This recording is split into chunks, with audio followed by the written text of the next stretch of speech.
CM Chandrababu Polavaram ప్రాజెక్టును పరిశీలించారు. ప్రత్యేక హెలికాప్టర్లో పోలవరం వద్దకు వచ్చిన సీఎం చంద్రబాబు ప్రాజెక్టుపై ఏరియల్ సర్వే నిర్వహించారు. అనంతరం ప్రాజెక్టును నేరుగా సందర్శించారు. అనంతరం హెలీప్యాడ్ దగ్గర మంత్రులు నిమ్మల, పార్థసారథి సీఎంకు స్వాగతం పలికారు.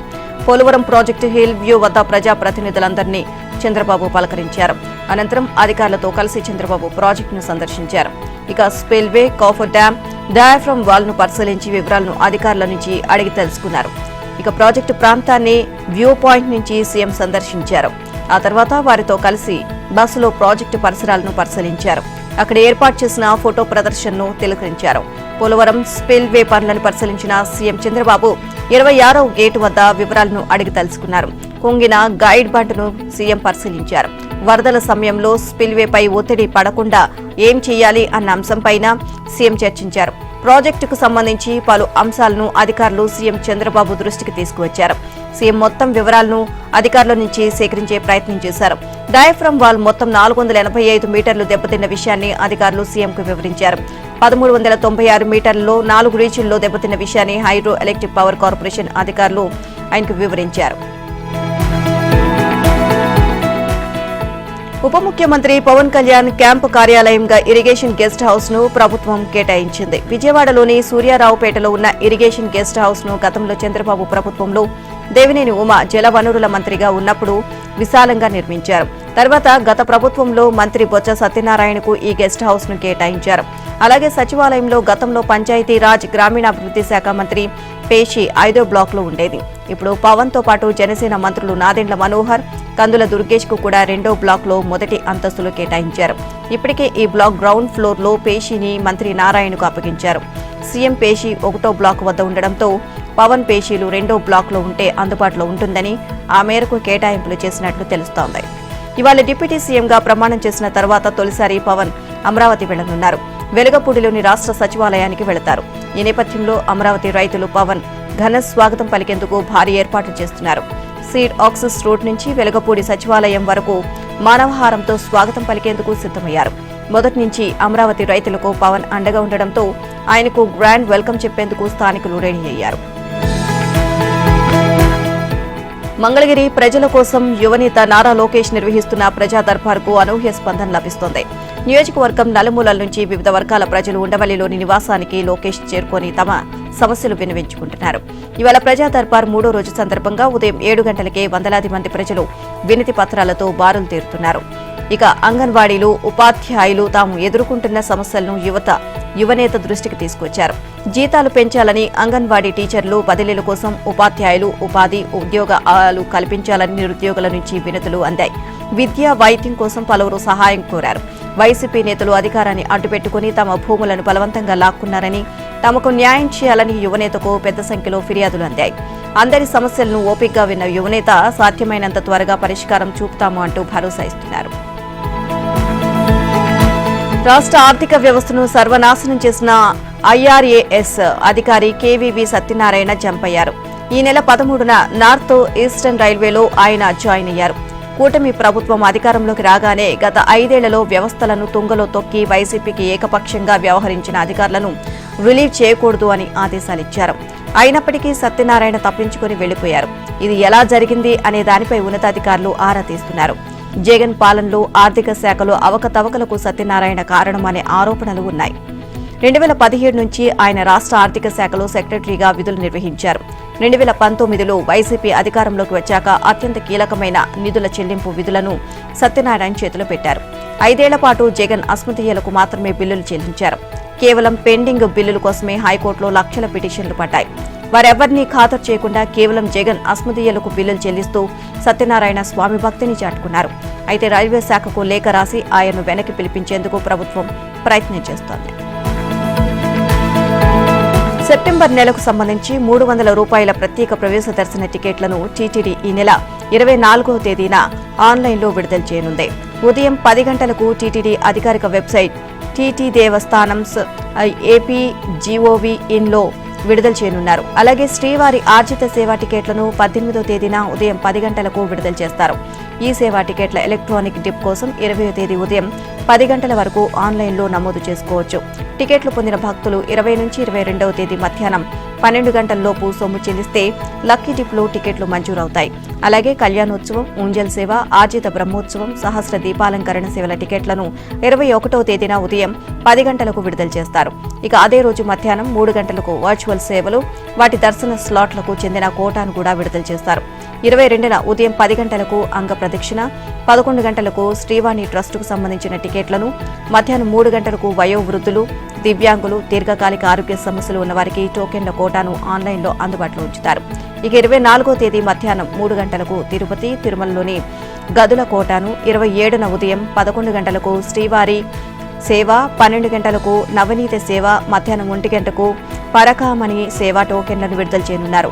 కాగా తిరుమల శ్రీవారి ఆలయంలో బుధవారం నుంచి 3 రోజుల పాటు జ్యేష్ఠాభిషేక ఉత్సవాలు జరగనున్నాయి. నిన్న ఎండ తీవ్రత ఒక్కపోతతో కోస్తా ప్రాంతం ఉడికిపోయింది. ఉదయం నుంచి సాయంత్రం వరకు పడమర దిశ నుంచి వీచిన గాలులతో ప్రజలు ఉక్కిరిబిక్కిరి అయ్యారు. పలు జిల్లాల్లో వడగాల్పులు వీచాయి. విజయనగరం జిల్లా వరకు విస్తరించిన రుతుపవనాలు బలహీనంగా ఉండడంతో పాటు పడమర గాలులు వీయడంతో వేడి వాతావరణం కొనసాగింది. పగటి ఉష్ణోగ్రతలు సాధారణం కంటే 3 నుంచి 5 డిగ్రీలు ఎక్కువగా నమోదయ్యాయి.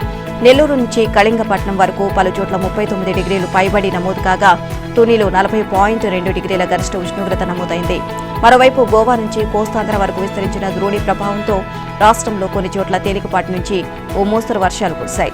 అయితే ద్రోణి బలపడే అవకాశం ఉన్నందున ఇవాళ రేపు కోస్తాతో రాయలసీమలో పలుచోట్ల వర్షాలు కురుస్తాయని విపత్తుల నిర్వహణ సంస్థ తెలియజేసింది. గత బీఆర్ఎస్ సర్కార్ హయాంలో ఛత్తీస్గఢ్ నుంచి విద్యుత్ కొనుగోలు చేయడం ద్వారా తెలంగాణ విద్యుత్ సంస్థలపై పెనుభారం పడిందని ప్రభుత్వ వర్గాలు పేర్కొంటున్నాయి. ఈ నిర్ణయంతో సుమారు 6,000 కోట్ల మేర ఆర్థిక భారం పడినట్లు అంచనా వేశాయి. ఒప్పందం ప్రకారం యూనిట్ ధర 3.90 మాత్రమేనని చెబుతున్నప్పటికీ ఛత్తీస్గఢ్ నుంచి విద్యుత్ తెలంగాణకు చేరేటప్పటికీ అయిన ఖర్చుతో కలిపి ఆ ధర భారీగా పెరిగిపోయింది అని అంటున్నారు. ఆ రాష్ట్రం నుంచి తెలంగాణ ఇప్పటి వరకు 17,996 మిలియన్ యూనిట్ల విద్యుత్తును కొనుగోలు చేసింది. ఇందుకోసం 7,719 కోట్లు చెల్లించింది. అయితే ఇంకా చెల్లించాల్సిన బకాయిలు 1,081 కోట్లు ఉన్నాయి. దీంతో పాటు ట్రాన్స్మిషన్ లైన్ ఛార్జీలు 1,362 కోట్లు అయ్యాయి. ఇలా వీటన్నిటినీ లెక్కలోకి తీసుకుంటే ఒక్కో యూనిట్కు ఖర్చు 5.64 వరకు అవుతుంది అని ప్రభుత్వ వర్గాలు చెబుతున్నాయి. విద్యుత్ కొనుగోలు చేసిన ధర కంటే ఛార్జీల రూపంలోనే 3,110 కోట్ల అదనపు భారం పడినట్లు గుర్తు చేస్తున్నాయి. ఇక బకాయిల విషయంలోనూ రెండు రాష్ట్రాల మధ్య వివాదం ఇంకా తేలలేదు.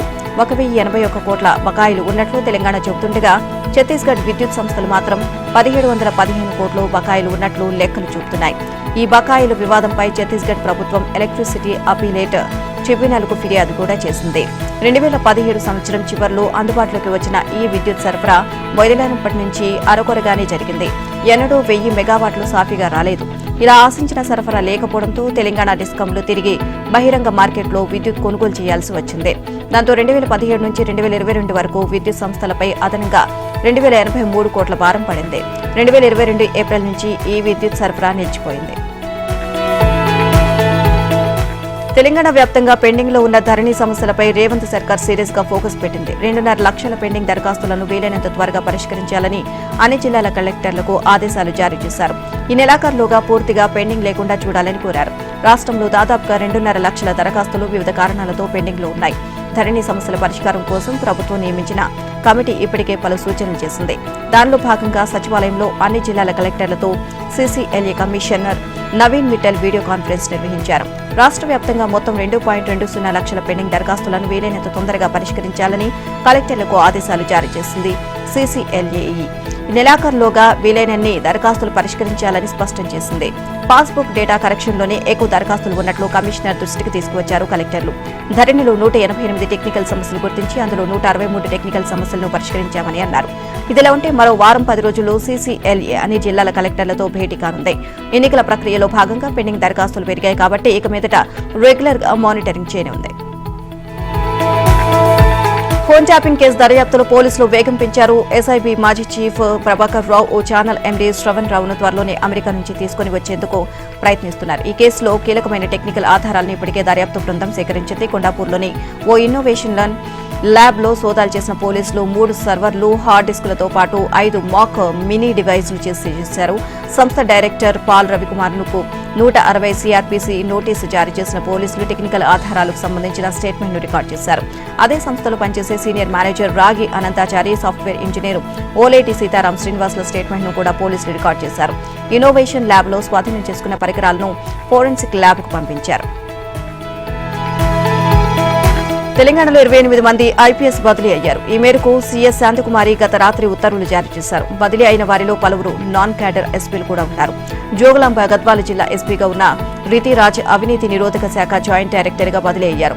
మంచిర్యాల డీసీపీగా ఉన్న అశోక్ కుమార్ ను జగిత్యాల ఎస్పీగా, అక్కడున్న సన్ప్రీత్ సింగ్ ను ప్రభుత్వం సూర్యాపేట ఎస్పీగా నియమించారు. హైదరాబాద్ ట్రాఫిక్ డీసీపీగా ఉన్న సుబ్బారాయుడుతో పాటు మరో 4గురికి ఎలాంటి పోస్టింగ్ ఇవ్వలేదు. పోస్టింగ్ కోసం వెయిటింగ్ లో ఉన్న పాటిల్ సంగ్రామ్ సింగ్, గణపాత్రో, పి సాయి చైతన్యతకు తాజా బదిలీలో పోస్టింగ్లు లభించాయి. కొంతమంది ఎస్పీలు, డీసీపీల పనితీరు, వారిపై ఇచ్చిన ఆరోపణలను తాజా బదిలీలో పరిగణలోకి తీసుకున్నట్లు తెలుస్తోంది. ప్రస్తుతం ఎస్పీ ర్యాంక్ అధికారులను బదిలీ చేసిన ప్రభుత్వం రెండో దశలో డీఐజీ, ఆపై స్థాయి అధికారులను బదిలీ చేయనుంది. ఇందుకు సంబంధించిన ఉత్తర్వులు త్వరలోనే వెలువడు కానున్నాయి. రెండో దశ బదిలీలో కీలక అధికారులు మార్పు ఉండే అవకాశం ఉన్నట్లు పోలీసు వర్గాల్లో చర్చలు జరుగుతున్నాయి. రీజనల్ రింగ్ రోడ్ నిర్మాణ పనులకు అడుగులు వేగంగా పడుతున్నాయి. ఉత్తర, దక్షిణ భాగాలుగా నిర్మించి ఈ రహదారి నిర్మాణానికి అయ్యే మొత్తం వ్యయంపై అధికారులు ఒక అంచనాకు వచ్చారు.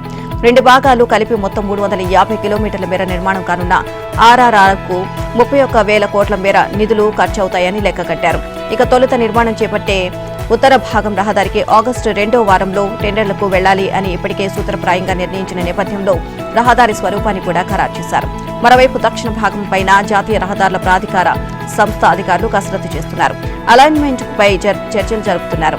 ఇక ఈ వివరాలతో కేంద్రానికి లేఖ రాయనున్నారు. ఆర్ఆర్ఆర్ నిర్మాణానికి 4,500 కోట్ల హెక్టార్ల భూమి అవసరమవుతుంది అని గతంలోనే తేల్చారు. ఇందులో ఉత్తర భాగం నిర్మాణానికి 90% భూసేకరణ పూర్తి చేశారు. పరిహారం, నిర్మాణ ఖర్చు విషయంలో అధికారులు వేగంగా చర్యలు తీసుకుంటున్నారు. ఇక మరోవైపు దక్షిణ భాగం రహదారి నిర్మాణ ప్రతిపాదనలను పంపాలని గతంలోనే కేంద్ర మంత్రి నితిన్ గడ్కరీ తెలంగాణ జాతీయ రహదారుల సంస్థ అధికారులు ఆదేశించారు. దీంతో డీపీఆర్ పనులపై అధికారులు నిమగ్నమయ్యారు. హైదరాబాద్ లో డ్రగ్స్ వినియోగదారులపై పోలీసులు నిఘా పెంచారు. ఈ క్రమంలోనే పబ్బులకు నిత్యం వెళ్లే 40 మందిని పిలిచి ఎన్సీపీ అధికారులు పరీక్షించారు. ఇక ఈ పరీక్షల్లో డీజే సిద్ధార్థతో పాటు మరొక వ్యక్తికి డ్రగ్స్ పాజిటివ్ గా నిర్ధారణ అయింది. సిద్ధార్థ్ ఎండీఎంఏ డ్రగ్స్ తీసుకున్నట్లుగా ఎన్సీపీ అధికారులు గుర్తించారు. సిద్ధార్థతో పాటు మరో వ్యక్తిని అదుపులోకి తీసుకున్న ఎన్సీపీ అధికారులు వారిని మాదాపూర్ పోలీసులకు అప్పగించారు. గతంలో డ్రగ్స్ తీసుకున్న వారి లిస్టులో దొరికిన పేర్ల ఆధారంగా ఎన్సీపీ అధికారులు దర్యాప్తు కొనసాగిస్తున్నారు. మరోవైపు డ్రగ్స్ వినియోగదారులపై హైదరాబాద్లోని నార్కోటిక్ బ్యూరో పోలీసులు నిఘా పెట్టారు. సిద్ధార్థ్ అనే డీజే ప్లేయర్ తరచూ డ్రగ్స్ తీసుకుంటున్నట్లు నార్కోటిక్ పోలీసులకు ఉప్పందింది. దీంతో డీజే ప్లేయర్ సిద్ధార్థ్ కదలికలపై నిఘా పెట్టారు. మాదాపూర్, గచ్చిబౌలిలోని పబ్లకు తరచూ వెళ్లే డ్రగ్స్ తీసుకుంటున్నట్లు గుర్తించారు. సిద్ధార్థ్ని కలుస్తున్న వ్యక్తులపై కూడా నిఘా పెట్టిన పోలీసులు 16 మందిని అదుపులోకి తీసుకున్నారు. వారికి డ్రగ్స్ టెస్ట్ నిర్వహించారు. డీజే సిద్ధార్థతో పాటు 2 వ్యక్తులు కొకైన్, గంజాయి సేవించినట్లు నిర్ధారించారు. వీరిపై ఎన్డీపీఎస్ యాక్ట్ కింద కేసు నమోదు చేశారు. వీరిని మాదాపూర్ పోలీసులకు అప్పగించారు. ఇంకా ఎవరెవరు డ్రగ్స్ తీసుకున్నారు అన్న కోణంలో పోలీసులు దర్యాప్తు ముమ్మరం చేశారు. గ్రేటర్ హైదరాబాద్ లో సోమవారం మధ్యాహ్నం తర్వాత ఉరుములు, మెరుపులు, ఈదురుగాలులతో భారీ వర్షం కురిసింది. కొన్ని చోట్ల వడగళ్లు పడ్డాయి. ప్రధాన రహదారులు జలమయమయ్యాయి. ఈదురుగాలులకు పలుచోట్ల కూకటి వేళతో చెట్లు కూలిపోయాయి. టోలీచౌక్ గోల్కొండ ఎండీ లైన్లో 200 ఏళ్ల నాటి భారీ వృక్షం కూలిపోయింది. ఈ ఘటనలో ఓ వ్యక్తికి గాయాలయ్యాయి. 4 ద్విచక్ర వాహనాలు ధ్వంసమయ్యాయి. ఈదురుగాలులకు మధురా నగర్ D70 బ్లాక్ లో భారీ వృక్షం నేలకూలింది. ఈ ఘటనలో ఓ కారు ముందు భాగం పాక్షికంగా దెబ్బతింది. ఎర్రగడ్డ ప్రధాన రహదారిపై భారీగా వరద నీరు రోడ్డుపై నిలిచిపోవడంతో ట్రాఫిక్ జామ్ సమస్యలు తలెత్తాయి. ముషీరాబాద్, యూసఫ్గూడ, శ్రీకృష్ణనగర్, బాలానగర్, సనత్ నగర్, అమీర్పేట్, జూబ్లీహిల్స్, బంజారాహిల్స్, లంగర్ హౌస్, ఆసిఫ్ నగర్, మెహదీపట్నం, షేక్పేట, మాదాపూర్, గచ్చిబౌలి, కూకట్పల్లి, ఫిలిం నగర్, ఆసిఫ్ నగర్, పటాన్ చెరు ప్రాంతాల్లో కురిసిన భారీ వర్షంతో రోడ్లపై మోకాల లోతు వరద నీరు నిలిచిపోవడంతో వాహనదారులు తీవ్ర ఇబ్బందులు పడ్డారు. ఇక వరద నీరు తొలగించేందుకు డిజాస్టర్ బృందాలు రంగంలోకి దిగాయి. రంగారెడ్డి జిల్లా శంకర్పల్లి మండలం ప్రొద్దుటూరులో 7.3 సెంటీమీటర్లు, అలాగే లంగర్ హౌస్ లో 5.8 సెంటీమీటర్ల వర్షపాతం నమోదైంది. కాగా జీహెచ్ఎంసీ పరిధిలో మరో 2 రోజుల పాటు ఉరుములు మెరుపులతో తేలికపాటి నుంచి ఓ మోస్తరు వర్షాలు కురిసే అవకాశం ఉంది అని బేగంపేట వాతావరణ శాఖ అధికారులు తెలియజేశారు. ఇక మంగళవారం సాయంత్రం రాత్రి సమయంలో ఈదురుగాలులు 30 నుంచి 40 కిలోమీటర్ల వేగంతో వీచే అవకాశాలు ఉన్నాయని చెప్పారు. కాగా హైదరాబాద్ లో భారీ వర్షాలు కురుస్తున్న నేపథ్యంలో యంత్రాంగం అంతా అప్రమత్తంగా ఉండాలి అని మంత్రి పున్నం ప్రభాకర్ ఆదేశించారు. మ్యాన్ హోల్ వద్ద ప్రమాదాలు జరగకుండా చూసుకోవాలి అని, విద్యుత్ స్తంభాలు, చెట్ల వద్ద ప్రజలు జాగ్రత్తగా ఉండాలని కోరారు. అవసరమైతే తప్ప ప్రజలు ఇళ్ల నుంచి బయటకు రావద్దు అని కోరారు. యాదాద్రిలో గిరి ప్రదక్షిణకు చురుగ్గా ఏర్పాట్లు జరుగుతున్నాయి. ఈ నెల 18న యాదాద్రిలో కొండ చుట్టూ గిరి ప్రదక్షిణ ఉంటుంది అని ఆలయ వర్గాలు తెలియజేశాయి. ఆలయ ఈవో భాస్కర్రావు ఆలయ అధికారులతో కలిసి గిరి ప్రదక్షిణ మార్గాన్ని పరిశీలించారు. నరసింహుడి జన్మ నక్షత్రమైన స్వాతి నక్షత్రం రోజున గిరి ప్రదక్షిణ చేస్తే కోరిన కోరికలు నెరవేరుతాయి అన్నది భక్తుల నమ్మకం. అందుకే చాలా మంది భక్తులు అదే రోజున గిరి ప్రదక్షిణపై ఆసక్తి చూపుతారు. భక్తుల్లో మరింత భక్తి విశ్వాసాన్ని పెంపొందించడానికి విస్తృత స్థాయిలో ప్రచారం చేస్తున్నట్లు ఆలయ ఈవో భాస్కర్రావు తెలియజేశారు. గిరి ప్రదక్షిణకు ప్రత్యేక ఏర్పాట్లు చేస్తున్నట్లు ఆయన చెప్పారు. కొండ కింద ఉన్న వైకుంఠ ద్వారం నుంచి వందలాది మంది భక్తులతో గిరి ప్రదక్షిణ ఉంటుంది అని ఈవో తెలియజేశారు. పశ్చిమ బెంగాల్లోని డార్జిలింగ్ జిల్లాలో ఘోర రైలు ప్రమాదం చోటు చేసుకుంది. ఒకే ట్రాక్ పైకి వచ్చిన 2 రైళ్లు ఢీకొనడంతో ఓ భోగి గాల్లోకి లేచింది. ఈ ప్రమాదంలో ఇప్పటి వరకు 15 మంది ప్రయాణికులు మృతి చెందగా మరో 60 మంది తీవ్రంగా గాయపడ్డారు. అస్సాంలోని సిల్చార్ నుంచి కోల్కతాలోని సిల్దాకు బయలుదేరిన కాంచన్జంగా ఎక్స్ప్రెస్ మధ్యలో న్యూజల్పాయ్ గుడి వద్ద ఆగింది. అక్కడి నుంచి బయలుదేరిన కాసేపటికే రంగపాని స్టేషన్ సమీపంలో వెనక నుంచి ఓ గూడ్స్ రైలు దీని బలంగా ఢీకొట్టింది. ప్రమాద తీవ్రతకు గూడ్స్ రైలు బోగీలు చెల్లాచెదురుగా పడిపోగా ఎక్స్ప్రెస్ రైలు 2 బోగీలు పట్టాలు తప్పాయి. ఓ బోగి గాల్లోకి లేవడం ప్రమాద తీవ్రతకు అద్దం పడుతోంది. సమాచారం అందుకున్న రైల్వే పోలీసులు, రెస్క్యూ సిబ్బంది ఘటనా స్థలానికి చేరుకుని సహాయక చర్యలు చేపట్టారు. పశ్చిమ బెంగాల్లోని డార్జిలింగ్ జిల్లాలో జరిగిన ఘోర రైలు ప్రమాదంలో మృతి చెందిన వారికి రైల్వే శాఖ మంత్రి అశ్విని వైష్ణవ్ పరామర్శించారు. అనంతరం ఎక్స్ గ్రేషియా ప్రకటించారు. ఈ దుర్ఘటనలో మృతి చెందిన కుటుంబ సభ్యులకు 10 లక్షల చొప్పున పరిహారం చెల్లించనున్నట్లు వెల్లడించారు. ఇక ఈ ప్రమాదంలో తీవ్రంగా గాయపడిన వారికి 2.5 లక్షలు, స్వల్ప గాయాలైన వారికి 50,000 చొప్పున ఇస్తామని తెలిపారు. 15 మంది మృతి చెందిన ఘటనపై పశ్చిమ బెంగాల్ ముఖ్యమంత్రి మమతా బెనర్జీ తీవ్ర దిగ్భ్రాంతి వ్యక్తం చేశారు. యుద్ద ప్రాతిపదికనే సహాయక చర్యలు చేపట్టినట్లు తెలియజేశారు. తాను రైల్వే మంత్రిగా ఉన్న సమయంలో 2-3 రైలు ప్రమాదాలు చూసిన తర్వాత రైలు ఢీకొనడాన్ని నివారించే డివైజర్ను రూపొందించి ప్రవేశపెట్టామని, ఆపై రైళ్లు ఢీకొని ఘటనలు నిలిచిపోయాయని మమతా బెనర్జీ వెల్లడించారు. ఏడాది కాలంగా జాతుల మధ్య ఘర్షణలతో మణిపూర్ అట్టుడుకుతోంది. కేంద్ర రాష్ట్ర ప్రభుత్వాలు ఎంత ప్రయత్నించినా ఫలితం లేకుండా పోతుంది. ఎక్కడో ఒక చోట హింస చెలరేగుతూనే ఉంది. ఇటీవల ఇంఫాల్, జిరిబాంలో మరోసారి ఉద్రిక్త పరిస్థితులు తలెత్తాయి. ఈ పరిణామాల నడుమ మణిపూర్లోని శాంతి భద్రతల పరిస్థితులను కేంద్ర హోంశాఖ మంత్రి అమిత్ షా సమీక్షించారు. రాష్ట్రంలో జాతుల పరంగా విభజనను రూపుమాపేందుకు కేంద్ర హోంశాఖ త్వరలోనే మైతేయ్ కుకీ ప్రజలతో సమావేశమవుతుంది అని అత్యున్నత స్థాయి సమావేశంలో అమిత్ షా తెలియజేశారు. ఇక కొద్ది రోజుల క్రితం జిరిబాం జిల్లాలో మిలిటెంట్లు 2 పోలీసు అవుట్ పోస్టులు, ఫారెస్ట్ బీట్ కార్యాలయంతో పాటు స్థానికుల 70 ఇళ్లను తగలబెట్టారు. కాంగ్పోక్సీ జిల్లాలో సీఎం భద్రతా కాన్వాయ్పై సాయుధులు కాల్పులు జరిపారు. అయితే ఏడాది కాలంగా శాంతియుతంగా ఉన్న జిరిబాం వంటి కొత్త ప్రాంతాలకు హింస వ్యాప్తి చెందడంతో కేంద్రం ఆందోళన వ్యక్తం చేస్తున్నట్లు సంబంధిత వర్గాలు తెలియజేశాయి. ఇక తాజా ఘటనలు వెలుగు చూసిన ప్రాంతాల్లో అవసరమైన మేర బలగాలను మోహరించినట్లు అధికారులు కేంద్ర మంత్రి అమిత్ షాకు చెప్పారు. మణిపూర్ గవర్నర్ అనసూయ ఉయికే ఢిల్లీలో ఆయన కలిసిన మరుసటి రోజే ఈ సమీక్ష జరిగింది. ఈ సమావేశానికి ముఖ్యమంత్రి బీరేన్ సింగ్ గైర్హాజరయ్యారు. కార్యాలయానికి తరచూ ఆలస్యంగా వస్తూ నిర్ణీత పనివేళలో ముగియకు ముందే వెళ్లిపోతున్న ఉద్యోగుల విషయాన్ని ఇకపై కేంద్ర ప్రభుత్వం తీవ్రంగా పరిగణించనుంది. ఇలాంటి వారిపై సంబంధిత అధికారులు కఠినంగా వ్యవహరించాలి అని చెప్పి సిబ్బంది మంత్రిత్వ శాఖ ఆదేశించింది. ఆధార్తో అనుసంధానమైన బయోమెట్రిక్ వ్యవస్థలో పలువురు ఉద్యోగులు తమ హాజరు నమోదు చేయడం లేదని, మరికొందరు తరచూ ఆలస్యమవుతున్నారు అని గుర్తించినట్లు తెలిపింది. మొబైల్ ఫోన్ ఆధారిత ముఖ గుర్తింపు వ్యవస్థను వాడి ఉద్యోగులు ఎక్కడ ఉన్నారో గుర్తించగలిగేలా చేయవచ్చు అని సూచించింది. ఇక అన్ని విభాగాలు, శాఖలు, సంస్థలు తరచూ తమ ఉద్యోగుల హాజరు నివేదికలను పర్యవేక్షించాలి అని పేర్కొంది. ఆలస్యంగా వచ్చిన ఒక్క రోజుకు ఒక పూట సాధారణ సెలవు చొప్పున కోత పెట్టాలి. ఒకవేళ సిఎల్లు లేకపోతే ఆర్జిత సేవల నుంచి తగ్గించాలి. ఇక తగిన కారణాలు ఉన్నట్లయితే మాత్రం నెలలో గరిష్టంగా 2 సార్లు, రోజుకు గంటకు మించకుండా ఆలస్యంగా రావడాన్ని క్షమించవచ్చు. ముందుగానే కార్యాలయం నుంచి వెళ్లిపోవడాన్ని ఆలస్యంగా రావడంతో సమానంగానే చూడాలి అని తాజా ఉత్తర్వుల్లో తెలియజేసింది. ఎన్సీఈఆర్టీ తాజాగా విడుదల చేసిన పుస్తకాల్లో పలు మార్పులు చేయడం చర్చనీయాంశంగా మారింది. ఇప్పటికే పాఠ్యాంశాల్లో కాషాయీకరణ చోటు చేసుకుంటుంది అన్న ఆరోపణలు రాగా తాజాగా అన్ని తరగతుల సాంఘిక శాస్త్రం పుస్తకాల్లో ఇండియా బదులు భారత్ అని రాయవచ్చు అంటూ ఉన్నత స్థాయి కమిటీ చేసిన సిఫార్సు చేయడం చర్చకు దారితీసింది. దీనిపై ఎన్సీఈఆర్టీ డైరెక్టర్ దినేష్ ప్రసాద్ శుక్లాని తాజాగా స్పందించారు. ప్రస్తుతం దీనిపై చర్చ అనవసరము అని దినేష్ అన్నారు. రాజ్యాంగం ప్రకారమే రెండింటినీ సందర్భానికి అనుగుణంగా వాడుకోవచ్చని స్పష్టం చేశారు. మేమే రాజ్యాంగాన్ని అనుసరిస్తాం. భారత్, ఇండియా పదాల పట్ల మాకు వ్యతిరేకత భావమేమీ లేదు. రాజ్యాంగానికి వ్యతిరేకంగా ఎలాంటి మార్పులు చేయలేదు. సందర్భానికి తగ్గట్లుగా పదాలను వాడుకోవచ్చు. ప్రస్తుతం దీనిపై చర్చ జరపడం అనవసరం అని పేర్కొన్నారు. ఇక గతేడాది ఎన్సీఈఆర్టీ పాఠ్యపుస్తకాల్లో ఇండియా పదాన్ని భారత్ గా మార్చాలని ఉన్నత స్థాయి కమిటీ సిఫార్సు చేసింది. భారత్ కు ఆ పేరు 7,000 సంవత్సరాల క్రితం నుంచే ఉంది అని భావించిన కమిటీ ఈ మార్పు చేసినట్లు తెలుస్తోంది. అదేవిధంగా సిలబస్ లో కొన్ని అంశాలను పూర్తిగా తొలగించింది. నాటి నుంచి దీనిపై జోరుగా చర్చ సాగుతోంది. జూలై 1 నుంచి దేశంలో కొత్త నేర చట్టాలు అమల్లోకి వస్తాయని కేంద్ర న్యాయశాఖ మంత్రి అర్జున్ రామ్ మేఘ్వాల్ వెల్లడించారు. జూలై 1 నుంచి భారతీయ న్యాయ సంహిత, భారతీయ నాగరిక సురక్ష సంహిత, భారతీయ సాక్ష్య అనే 3 చట్టాలు, భారతీయ శిక్షా స్మృతి, Indian evidence act 1872, criminal procedure code 1973 స్థానంలో అమలు చేయనున్నామని పేర్కొన్నారు. ప్రస్తుత పరిస్థితులకు అనుగుణంగా ఈ 3 చట్టాల్లో పలు నూతన విధానాలను ప్రవేశపెట్టినట్లుగా ఆయన తెలియజేశారు. ఇక వీటిపై bureau of police research and development, judicial అకాడమీలు, జాతీయ న్యాయ విశ్వవిద్యాలయాలు అధికారులకు శిక్షణ ఇస్తున్నామని పేర్కొన్నారు.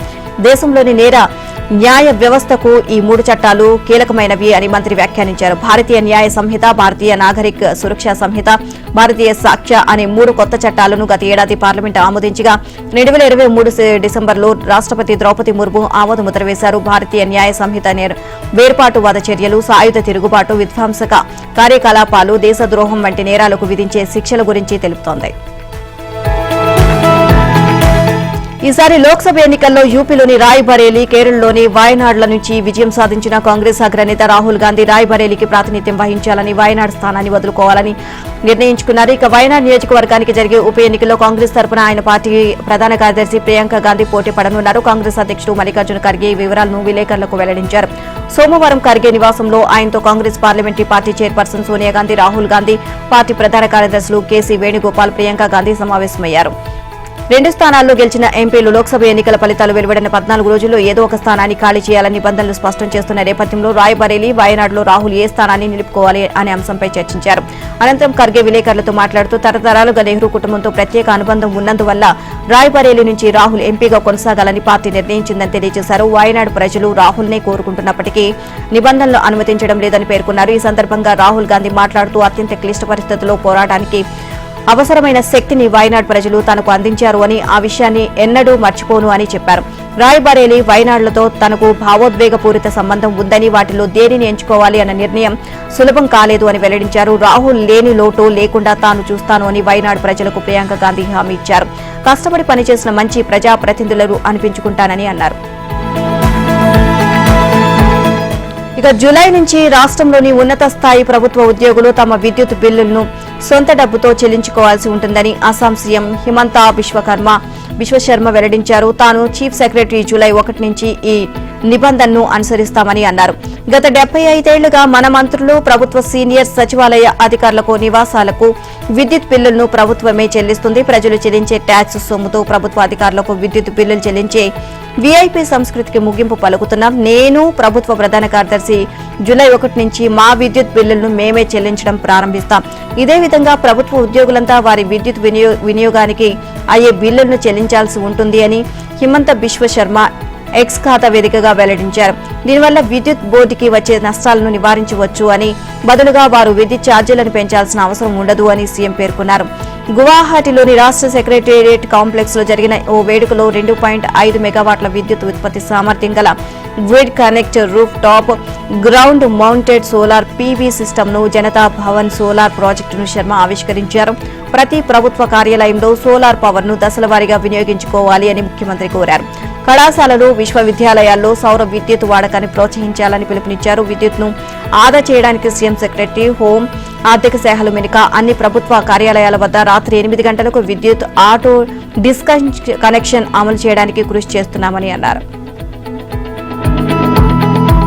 లోక్సభ ఎన్నికల ప్రక్రియ ముగిసి 2 వారాలు కూడా గడవక ముందే బీజేపీ పలు రాష్ట్రాల్లో జరగనున్న అసెంబ్లీ ఎన్నికలకు సిద్దమవుతోంది. ఈ ఏడాది చివరిలో జరగనున్న అసెంబ్లీ ఎన్నికలకు కసరత్తు ప్రారంభించింది. మహారాష్ట్ర, హర్యానా, జార్ఖండ్, జమ్మూ కాశ్మీర్ రాష్ట్రాలకు పార్టీ ఇన్ఛార్జీల పేర్లను సోమవారం ప్రకటించింది. అత్యంత కీలకమైన మహారాష్ట్రకు 2 కేంద్ర మంత్రులను ఇన్ఛార్జీలుగా నియమించింది.